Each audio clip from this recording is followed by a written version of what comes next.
Good afternoon. Good afternoon. Thank you so much for being here. This is the last Laurel Project concert of the year, and thank you for all those that have come to the other Laurel projects this year. We have, I see my colleague Dr. Walters out there. We have so many concerts in the next 3 or 4 weeks. It feels, and hi, Professor Patel, nice to see you too. We have so many events coming up. I would do a grave injustice to not mention them. However, I'm going to say refer to our website because there are so many of them. This is a really exciting sort of beginning of a very large project that we have at Ventura College. We, last year, kind of got into a conversation about commissioning a new opera. And an opera is a huge undertaking that involves a symphony orchestra, or it involves some sort of instrumentalists. You know, it will involve singers, it'll involve a choir, and staging, lights, props, costumes. And it's a very large undertaking, and I kind of had been thinking about doing it for, I don't know, 10 years or so. And I hadn't really found the composer that I wanted to spend 3 years of my life with, because it's a rather large undertaking. And a couple years ago at Ventura College, some of you might have seen it, and some of you have sang the piece. The Notebooks of Leonardo da Vinci was a sort of a choral symphony, that multimedia work that used video projections. It was really revolutionary in how the video could be adapted to what the conductor was doing, as opposed to the conductor using a click track. And the composer of that was Jocelyn Hagen. And so I kind of met her through that piece. We didn't really talk a whole lot, but we got to know each other when the Ventura College Chamber Singers went to London last year and debuted her piece in London at Cadogan Hall. And that's when some of the choir, and how many of you in the choir were in London last year meeting Jocelyn Hagen? Yeah, so super exciting. So they're old friends. Anyway, we got to talk to Jocelyn afterwards. Got to ask her all the fun questions. And that was the European debut of that piece. Since then, it is, I think she said yesterday, it's been performed 60 to 70 times around the world. It just had its Carnegie Hall premiere. And so that was how I came to know Jocelyn. And we sort of started talking. I told her, yeah, I'd be interested in commissioning something.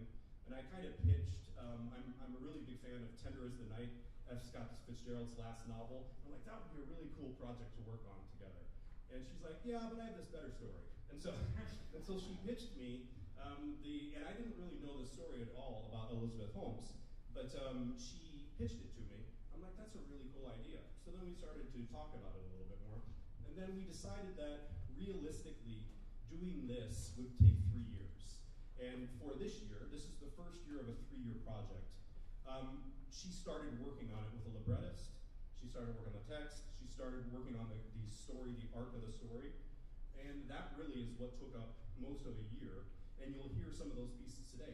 So this is a brand new performance, and no one has ever heard these pieces other than us rehearsing it this last weekend.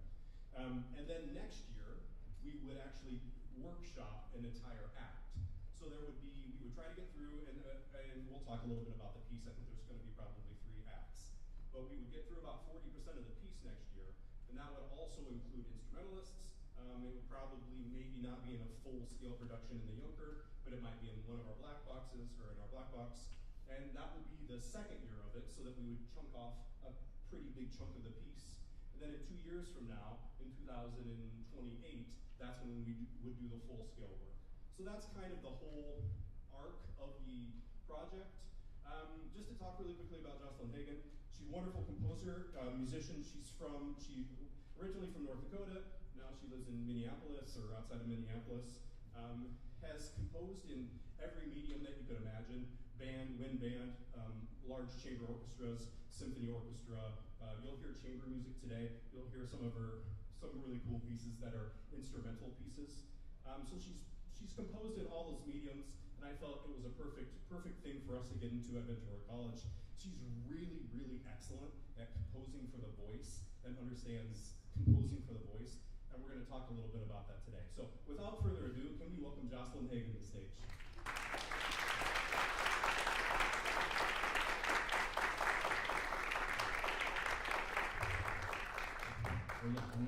this, so she's not upstaged. She's performing in the first work, so. Thank you for being here, Jocelyn. Thank you. I'm happy to be here.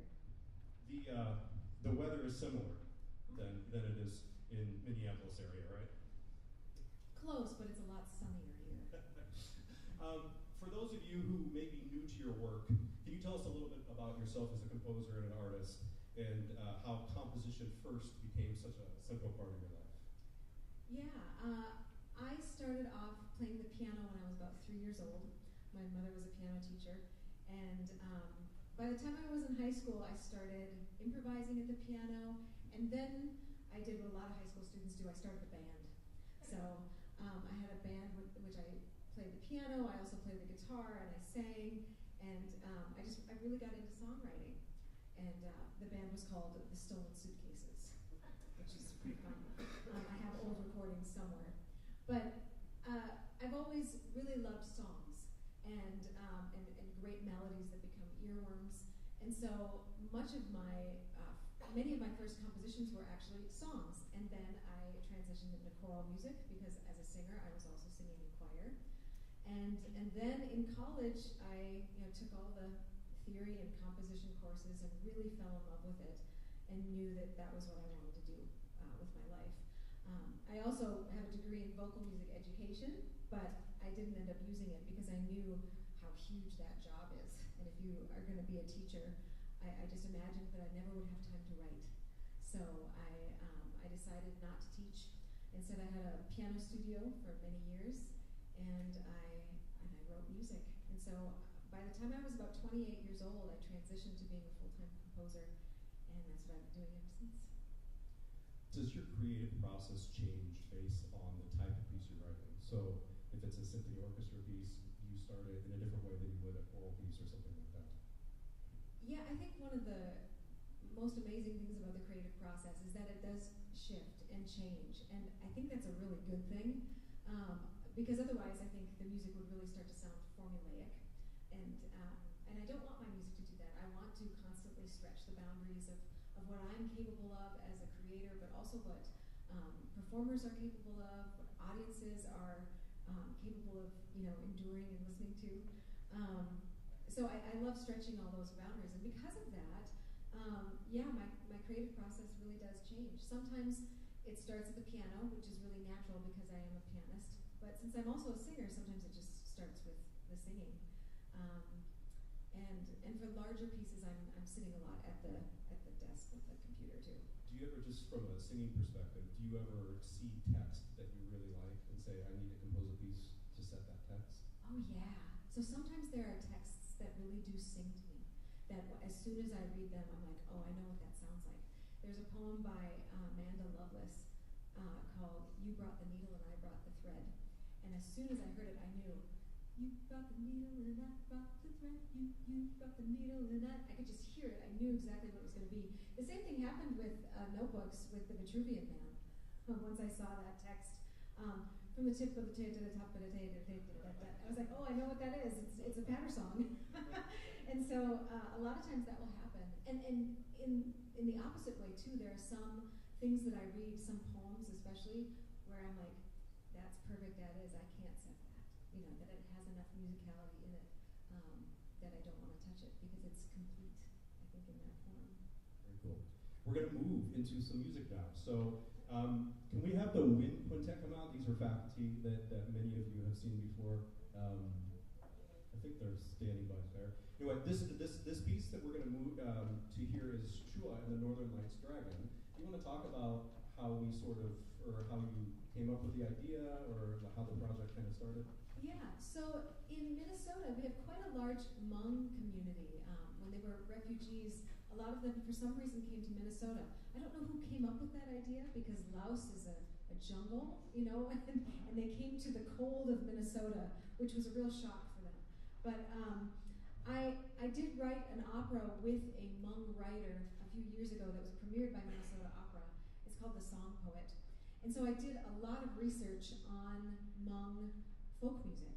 And doing all this research actually led me to more and more collaborations with other Hmong artists, including Ka Vang. So Ka Vang wrote the book, Shua and the Northern Lights Dragon. And it's a little chapter book for young kids, the elementary school children. And the Keown Woodwind Quintet in Minnesota applied for a grant from the Minnesota State Arts Board because they were doing all these library concerts. They had this idea to bring these stories into the library and play them. And so this is a narration piece with Woodwind Quintet. And I've performed it a few times in Minnesota, but it's really fun to get a chance to dust it off and do it again here with other players. So this has not been heard by very many people. It's been heard by lots of children. So in library settings. So you can kind of put your, pretend you're 8 years old or so, and you're in the wilds of Minnesota because it takes place on a camping trip. And I will not use the Minnesota accent any more than what I normally have, because that would be pretty funny. But I'm very proud of this little piece, and it does feel very Minnesotan. There's a loon feather in it. Do you guys know the loon? Like a duck, little bird. That actually, fun fact about the loon, it can't walk on the ground because its legs are too far back. So it only can swim and fly. Isn't that amazing? Yeah. Fun fact, you didn't think you'd learn about loons today. All right, so this is Shua and the Northern Lights Dragon.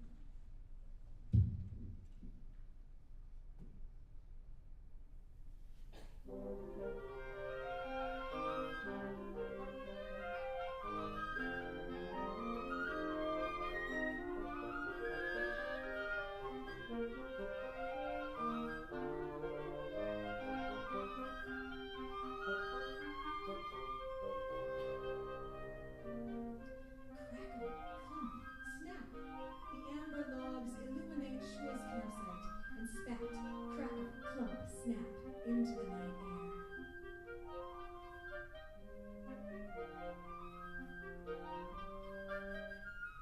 Shua shut her almond eyes, recalling how she almost didn't get to go on her first camping trip.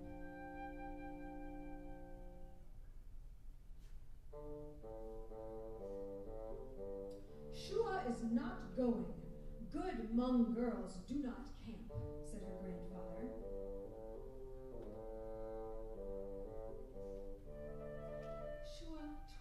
Her jet black hair when she was scared, nervous, or anxious. Her mother asked permission from her grandfather and father to go camping in the Boundary Waters with them. Shua turned 11 2 months ago.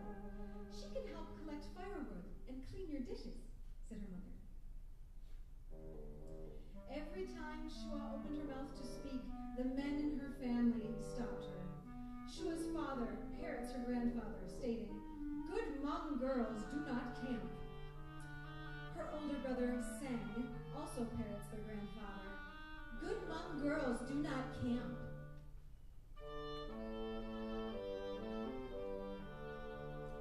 Her younger brother, Jean, shrugged his shoulders. The camping trip was important to Shua's family. It is the first time the Hmong family would go hunting and fishing since they came to America from Laos 8 years ago. A single tear slipped down Shua's cheek. "Shua, your name means voice in Hmong," said her mother.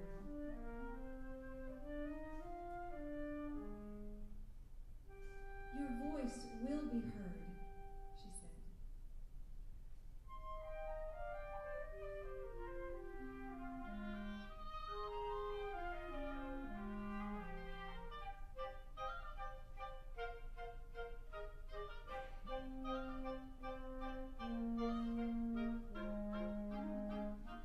That night, Shua's mother dreamt a star fell from the night sky. It was a flaming kaleidoscope of colors hurling towards her family's campsite. That ball was caught by one of her 3 children. After telling the dream to grandfather, he allowed Shua to come on the trip.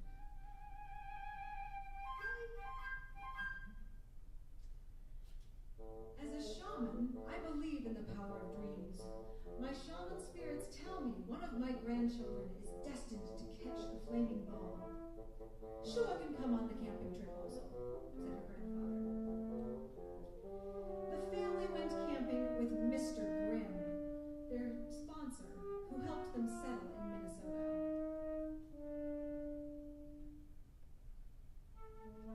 On the first night, the sound of rustling leaves pulled Shua out of her sleeping bag, out of the tent, and into the blazing, colorful night sky.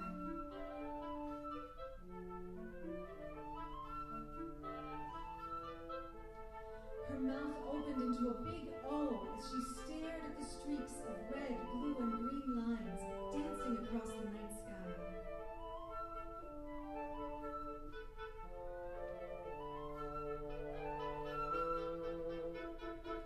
It's dragons, said the grandfather. Wow. Mr. Grimm didn't believe in magic. He laughed and said, "It's the Northern Lights." He could not stop laughing at Shua's grandfather. Suddenly, a flaming ball appeared from the lights in the sky and hurled towards them. The ball almost hit them, but at the last moment, moved higher and passed over them, leaving behind a trail of smoke and disappeared into the Black Forest.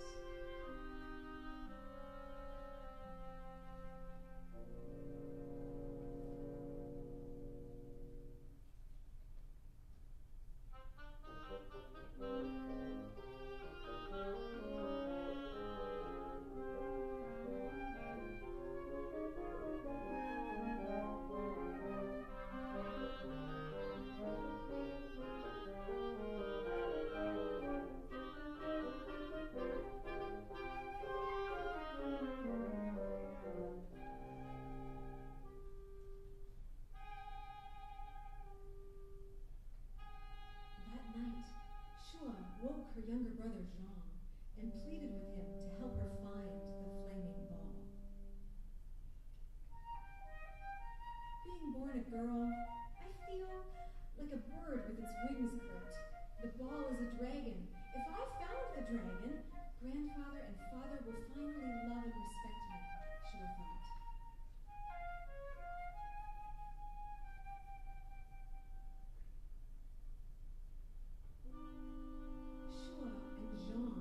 Found a baby dragon with a cut on its belly. A lightning bolt had struck the dragon's belly. The dragon looked like a serpent with dinosaur wings and legs. Help me. I need to go home. Only a loon feather can heal my cut so I can fly home, said the dragon. In the morning, when grandfather, father, older brother sang and Mr. Grimm woke up, Shua and Jean were gone.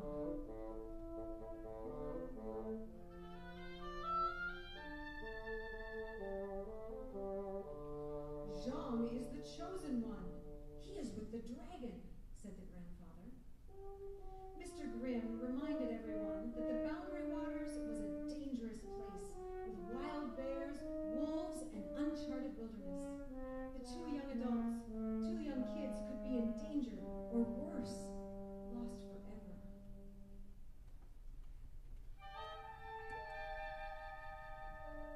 Miles away, on a crystal clear lake, Shua and Jean laid a trap to catch a loon.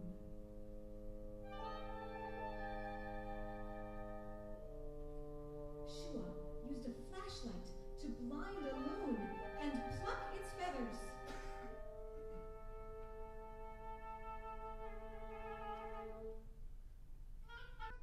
Shua and Jean ran back to the dragon, knowing the dragon grew weaker by the minute.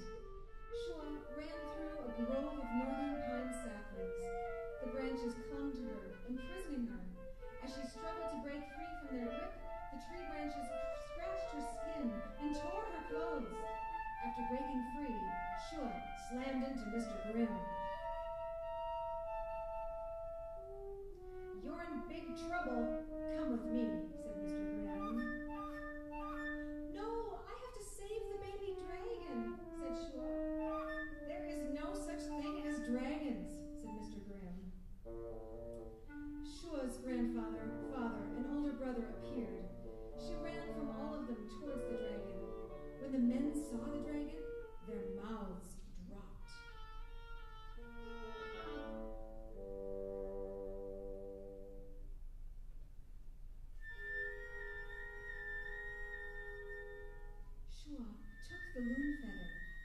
rubbed it against the cut on the baby dragon's belly.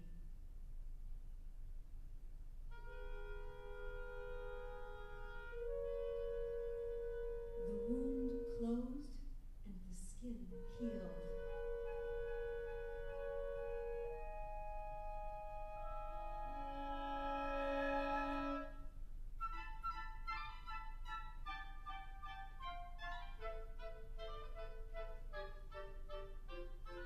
Above them, the wings of two dragons cast a shadow over the land. The mother and father dragon landed next to the baby dragon. The dragons thanked Shua for saving their child.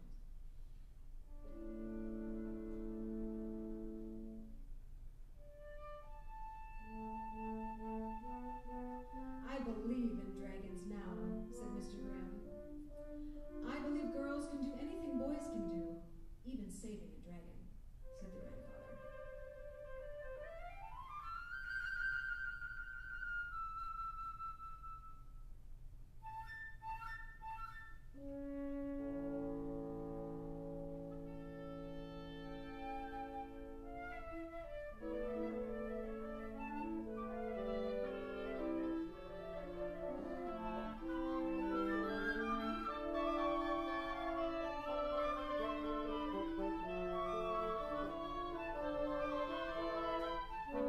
As a thank you, the dragons offered to give Shua's family a ride on their necks back to the campsite. Shua's two brothers climbed on the mother dragon, as Shua's father and Mr. Grimm climbed on the father dragon. As Shua and her grandfather climbed onto the back of the baby dragon, Shua asked her grandfather to sit in front and steer the magical creature. Granddaughter, you should ride in front and lead us all back to the campsite, said the grandfather. With Shua's family on their backs, the dragons soared into the sky like rockets. They cut through cotton candy clouds, zipped through waters, and bounced on lush green treetops.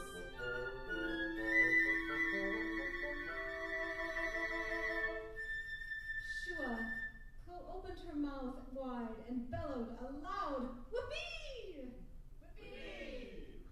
She finally found her voice.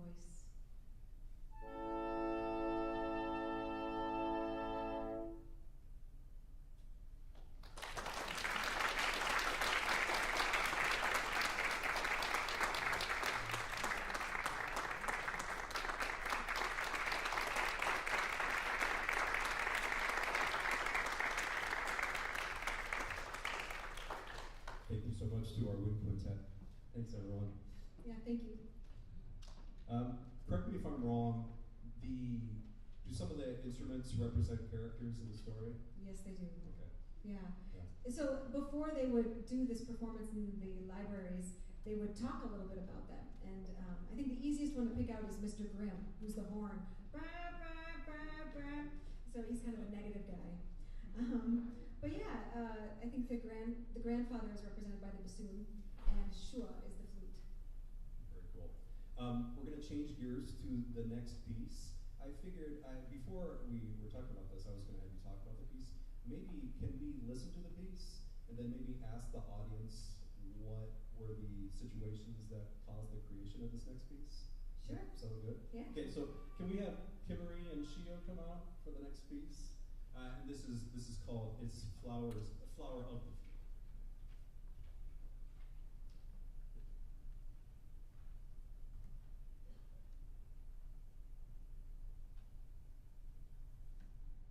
Yeah, sorry. Quick turnaround.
reasons behind the creation of that piece.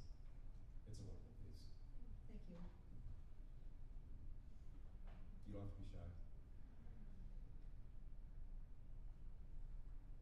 Well, I can give you a hint. It wasn't originally written for oboe. What do you think it was originally written for?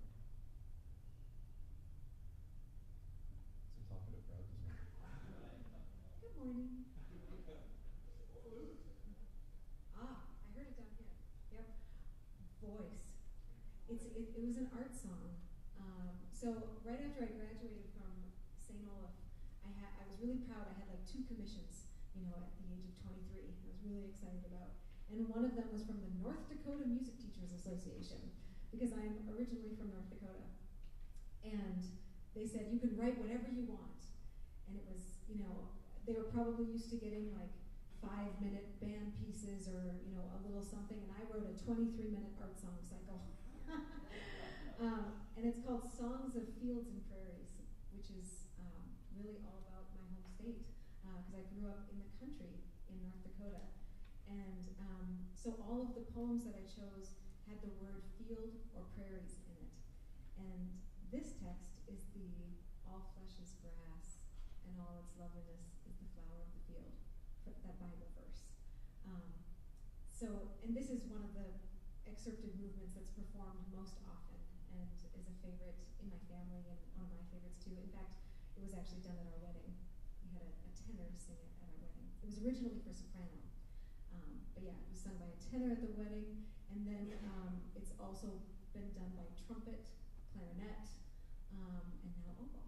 So it's pretty neat. Has your relationship with the piece changed since you wrote it? Because it's been a minute since you wrote it, right? It took over 20 years. I really aged myself pretty quickly there, didn't I? What I think was actually the most amazing about that song cycle, because I'm a pianist, and so I wrote that song cycle for a soprano friend of mine and myself to play at the piano. And what happened over the course of the year, we performed that whole cycle probably a dozen times in different locations, and I was really amazed by how much the whole piece changed over the course of that year.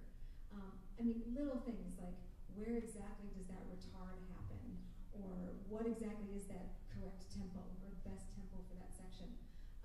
So it definitely had a first version, and then I went back and tweaked a bunch of things into the version it is now. So now that we've heard a couple of your instrumental compositions, let's talk a little bit about this opera that we're working on. So the title is Blood Money, and you stole that from somebody. No, I'm just joking. But I did actually. So he said I could. And I think it's probably better coming from you to tell the story. Are many of you familiar with the story of Elizabeth Holmes and Theranos? Are you okay sharing some of the backstory on it? Sure, yeah.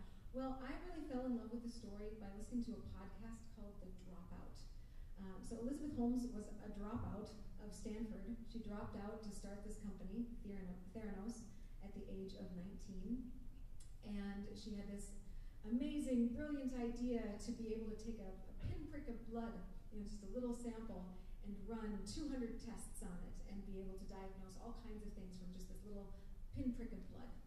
And this was her big idea, and she invented this technology and then started her tech company and raised millions and millions of dollars. She was the first self-made female billionaire, which was really cool. And the whole world was watching her, and she was receiving so much support from governments, from all these, wealthy people. And then it all came crashing down because the technology didn't exist. So she had been lying to everybody.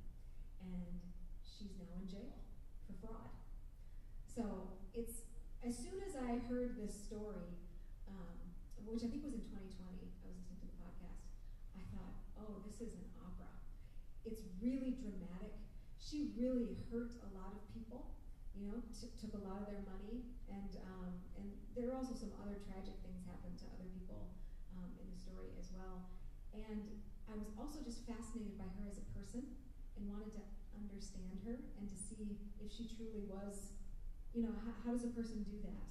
right? To lie to all these people and steal their money and yeah. So it's really this opera is going to be a dissection of her as a person and how she did this incredible and awful thing. What themes, now that we've kind of talked about it for a year now, what themes do you think are going to be central as this story continues to develop? Deception or? Yeah, I mean everything there's so many things that are really relevant today, like how do you know who to trust, right? Wow, that's a huge topic, right? And what happened is she got some really famous and trustworthy people at the top. She was able to convince them, and then those people convinced all these other people to join her in this quest. So yeah, knowing where to put your trust and your money. I feel like in this age of AI, we're definitely dealing with that. There's also the idea of fear of missing out, FOMO, right? We know what that is. And she definitely used that to her advantage with this technology. She bid companies against each other to make things happen and to get what she wanted. And I think those are the main ones. I know I was going to think of something else, but just technology, how it's changing so fast, and the idea that is still very much embedded in the Silicon Valley tech industry, which is fake it till you make it. That's what she did. She faked it, and she kept faking it, and never made it, right? The arc, we talk about acts and different scenes in the acts. Are you still thinking 3 acts for the show, or? I think so. It's such a big story that it would be hard to condense smaller than that. And I really do see it as a rise and fall. You know, she had this meteoric, impressive rise. You know, it was on the cover of magazines like Forbes at the time. And so you see that in the first act. And then in the second act is when it all comes crashing down. So let's bring up the choir. We have many of our students from the chamber singers and from the concert choir. And we're going to do one of the first compositions from the opera. Do you want to kind of talk about what's going on at this point of the story, just to kind of provide some detail on that? Yeah, well, first of all, I want to make sure to mention my collaborator, the librettist and dramaturge, Elena Stable, because we've had so many amazing conversations about how to tell this story in the best way. And so she's busy working on the libretto, and this was one of the first things she wrote, was this can't resist, which is really, you'll hear this kind of FOMO kind of feeling, right? This is too good of an opportunity. We don't want to miss out on this opportunity to change the world. And so that's what this song is really about. And what's interesting today in this little concert is this piece for the ensemble comes right on the heels of the aria that we're going to hear next. So we're kind of doing it in kind of a backwards way. But this is a very dramatic piece. I think it's been a lot of fun for everyone to learn, right? That always makes a composer happy when performers like to perform it and like to learn it. So this is Can't Resist.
literally brand new piece. You sent us the final version of this on Friday. Yay! Yeah. Wet ink, yes. We rehearsed once on Friday, and then we rehearsed on Sunday as well. How's that been as a singer to approach the work like that? Has it been exciting? Anybody have anything to say? Yeah.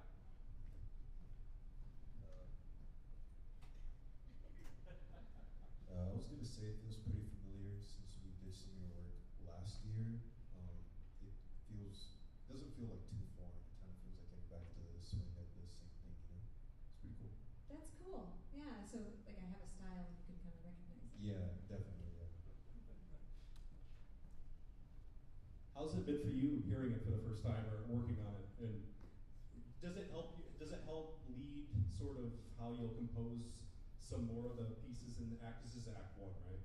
Yeah, this is in the first act during the meteoric rise, and yeah, it definitely will inform me as I move forward writing it. You know, a lot of times I will capture little musical moments from things, and I'll figure out how to keep developing those ideas or bring those themes back. So that's exciting, knowing that there are kernels of ideas here that are going to continue to show up later in the piece. And I should have mentioned before, can you explain, so we had Elizabeth, Christina sang the part of Elizabeth, and then Brian sang the part of Sunny. Can you explain their relationship kind of in the story? Yeah, so I forget exactly what their titles were exactly, but Elizabeth and Sunny basically ran Theranos together. And when it was all starting to crumble, the information got out that they were, in fact, romantically linked as well. So it's kind of an interesting relationship. And Sunny is also a very fascinating character, and he had the tendency to get really angry and mean. He was the guy who would crack the whip, you know, so that she didn't always have to. So that's going to be fun writing this character that, you know, gets a little hot-headed at times. Can we thank the choir one more time for the performance? Thank you, choir. We're going to now move into the other piece, or pieces, I should say. There are two versions of this aria, and maybe can you talk a little bit about why there are two versions of it, and then we can have a sort of after the audience hears it, maybe we can have some feedback from the audience too, because I think that'd be really exciting. I mean, this is a really, really rare opportunity to be able to have a composer, and then there's feedback given. And I know that you don't normally work like that, and probably most composers don't either. But it's been really exciting for us because Jocelyn's so receptive on feedback and just participating in the process. So it's been really great. So anyway, do you want to talk about the aria? Sorry. Yeah, no, sure. So I'm working with Elena Stable, the librettist. Most of the time when I'm setting texts for choirs or art songs, I'm working with poets. A lot of times even the poets are no longer around or I can't contact them. But when you're collaborating with a real live person that you're developing the story with, and Elena is not just a librettist and dramaturge, but she's also a fabulous singer. So when she's imagining all these words, she's really thinking about how they land in the voice, how they land metrically, like in what time signature and where the beats are. She's thinking about all those types of things. And I've never collaborated with a librettist like that. This is only my third opera, Blood Money. I have two other operas, the Hmong opera that I wrote right before this, and then I have a dance opera. And neither of them were collaborations with singing librettists, I should say. So I wrote this first version, and then I remembered that Elena had given me notes. And so I went back, and a lot of the things that she said or were thinking about were things that I had already incorporated, which made me feel really good that we were on the same page and that her words were speaking to me in the way that she was intending them to. But she also, after hearing the first version, you know, when I sent her the file, she did have some feedback and had some ideas for me to make it even better and to maybe make the text shine a little bit more or have it feel in the voice a little bit differently. One of the most interesting things about Elizabeth Holmes as well, is the fact that she changed her voice when she became, when she started this company and started raising all this money. And she normally had just a normal speaking voice, like a female speaking voice, but when she, took on this persona of herself, she dropped her speaking voice way down here. Have any of you heard her talk? Yeah, it's kind of weird, right? Yeah, it's this unnatural baritone kind of quality. And so we had a lot of fun thinking about how to tackle that musically. So what you're going to hear with Christina is that the first section of the aria is a bit higher and lighter, and then she comes in for the kill, because it's basically a big elevator speech, and she comes in and she sings in this much lower tessitura and just a more forceful kind of unnatural sound even. But you don't make it sound unnatural. I didn't know it that way. But it's a strange thing, and we definitely wanted to have the music represent part of her character, what she did. So I took Elena's feedback and I wrote a version 2, and there are just a few things that are different. But I am very curious as to what you think about the differences, and if you think that some things were better in version 1 or some things were better in version 2, I would be very interested. But yeah, in version 1, she sings the second part, the lower part, a step down, so it's even lower. And then in the next version, we popped it up a major second to maybe fit better within the normal range of a mezzo-soprano. So you'll hear it in 2 different keys, which maybe you'll be able to tell, maybe not, but now that you know, I'll be listening for that.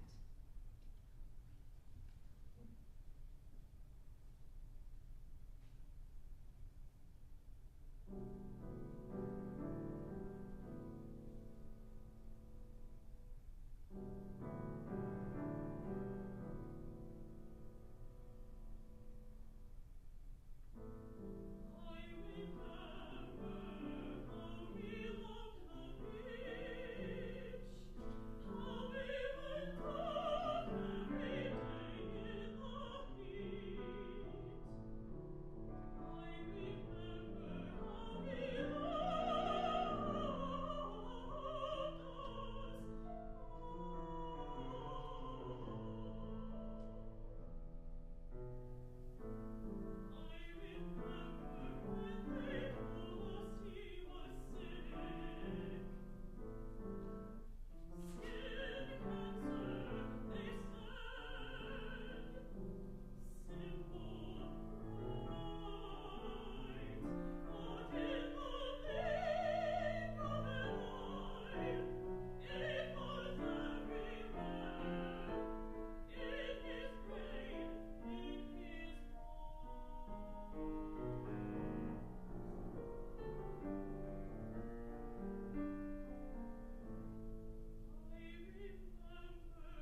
Thank you. Okay, we'll hear the second one now.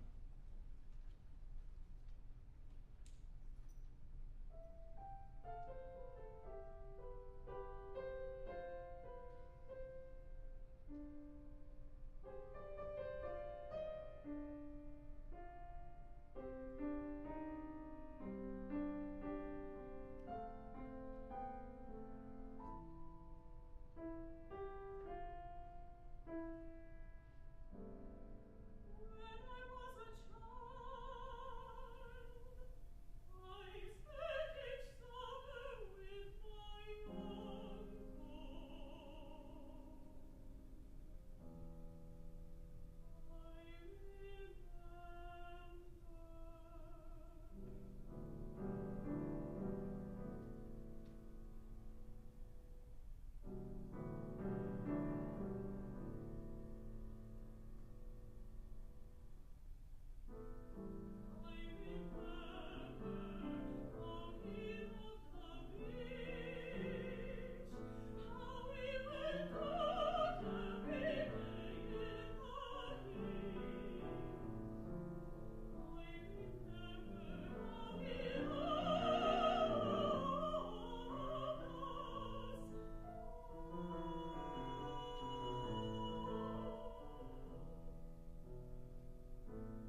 from audience first, and then maybe the performers, and then kind of go through that. Are you guys okay? Sticking up here for a second.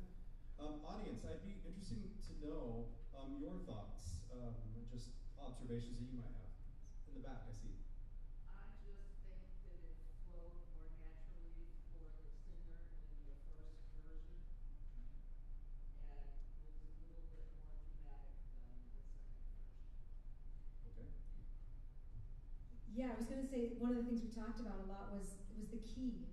You know, if it's better up that major second or not. And it at the end, it really is lovely because it makes it more dramatic, just a step higher.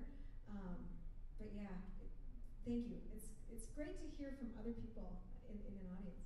And we are also, just quickly, and we were talking about this yesterday, where Christina put some really good points out that, like, to have it in that first one, at that lowness, it would be kind of a special type of singer that would be able to kind of carry over an orchestra.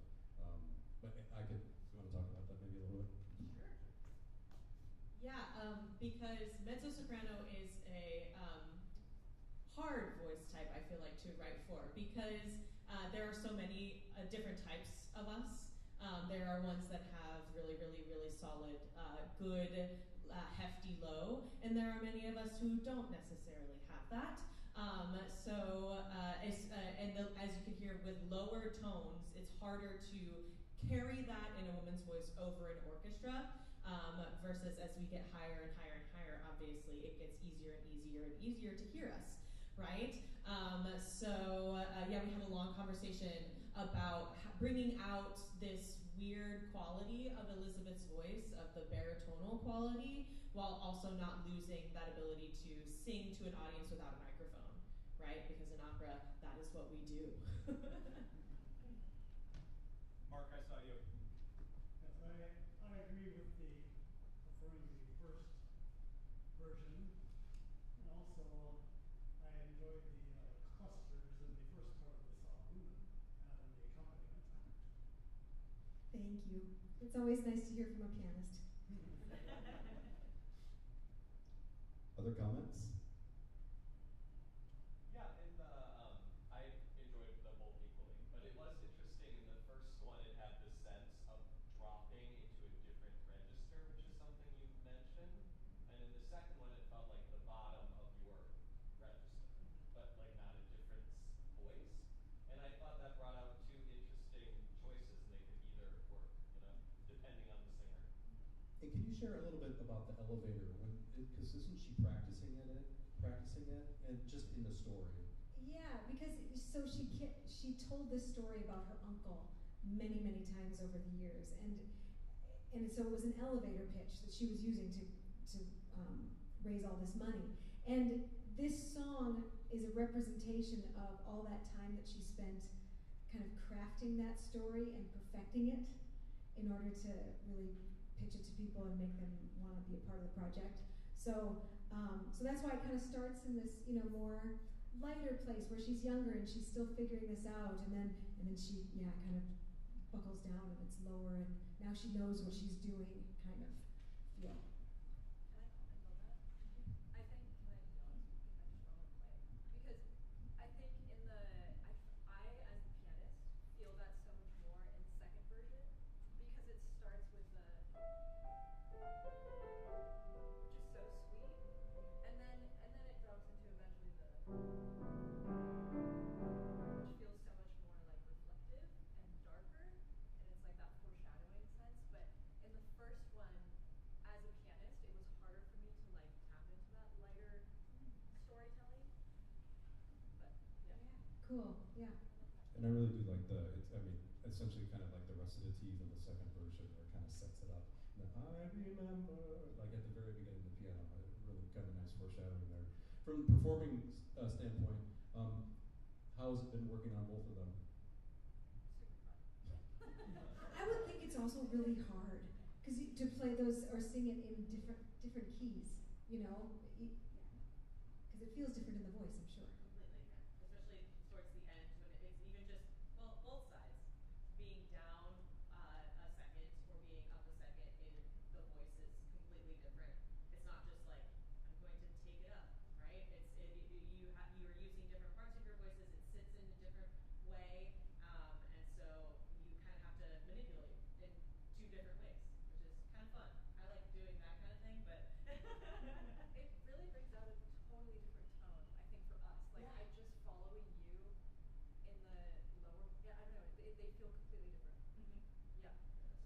feel like our tempi are slightly different depending on the versions and stuff like that, and where we're taking time is even different. They're quite different. Yeah. But it's been fun. You know, I love hearing this as a composer too, because it's something that is really unique to the compositional process. That's different from, say, if I were a painter, right? As a composer, I'm basically creating a set of instructions, right? And the music isn't made there, right? It's made through these people other than me. And so the interpretation of that music is a big part of how it is in the world, right? And so I really love working with performers and conductors and shaping it how it's best for the musicians that are on the stage, right? Yeah, because the stage can change, or like the space, or if it's where it is in a singer's voice, if the tempi changes because of that. All those things are valid musical choices. And I think that sometimes, especially when you're in school and you're thinking about music, you think about, oh, what's the right interpretation of how to make this music come to life? What would Mozart have wanted, right? And we can't ask him. But that's part of the joy of writing music, is that it doesn't live through just me. It lives through all of you, and you get to put your own imprint on that music to share it with the world. I think that composers, there are probably a range of composers that feel differently about that, but that's how I feel about making music, is that it is community driven, and that's part of the beauty of it, a big part of the beauty. After hearing both of them this weekend, do you think you'll modify, or do you think you'll stick with version 2, or what do you think? I already did it. That's what I did this morning. I went in and because I think we kind of decided version 2 for the key, but then and for some of the other little things too, we liked version 2, but then we liked the dynamic of version 1, and there's a little piano interlude thing that happens in version 1 that doesn't happen in version 2, so I put that in version 2, and yeah, it's all tied up in a bow. I did that this morning. It was really fun. That's amazing. Thank you so much for performing that. Thank you.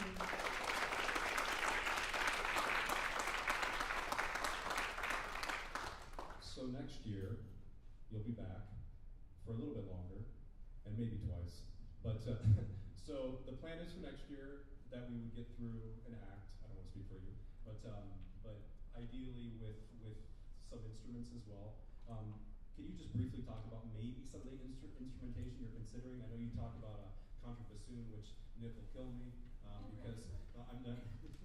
He won't. But I always ask him to play a contrabassoon on something. He's like, I have to lug that thing around. Then Sarah will have to play the bass clarinet.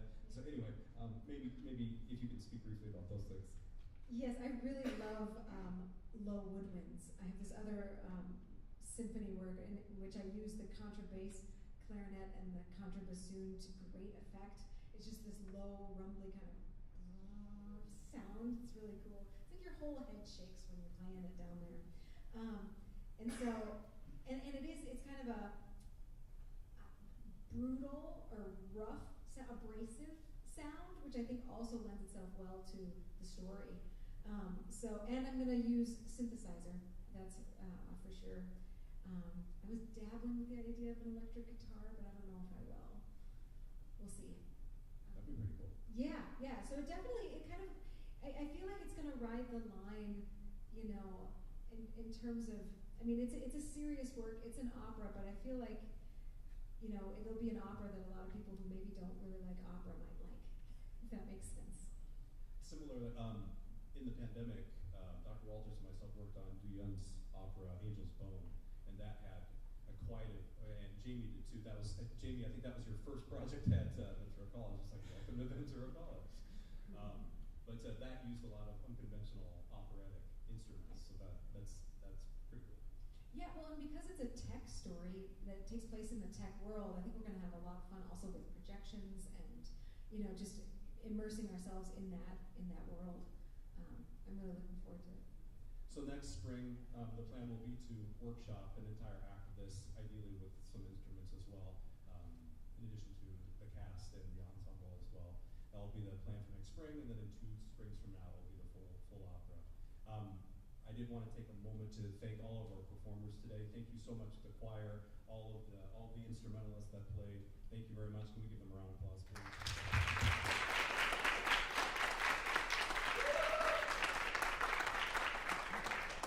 Also, people that don't get thanked enough are our tech people. So Jamie and his team, Jamie Tyson, also Gabrielle. Please thank you. Thank you so much. Thank you. Mics, and all those things, and streams don't just happen automatically. They happen with a very wonderful team. So we're very fortunate here to have those wonderful teams. And also, thank you so much, Jocelyn, for being here. This has been so exciting. We've been talking about it for a long time. We saw each other in London last year. Your family was there, and we did that performance. But we started to talk about it then. We Zoomed a couple times over summer, and then we kind of like locked in the project. So I really appreciate Jocelyn being here. It was a great event today. Thank you so much for coming to the audience, and thank you so much, Jocelyn. Yes, thank you, Brent, and thank you, Ventura.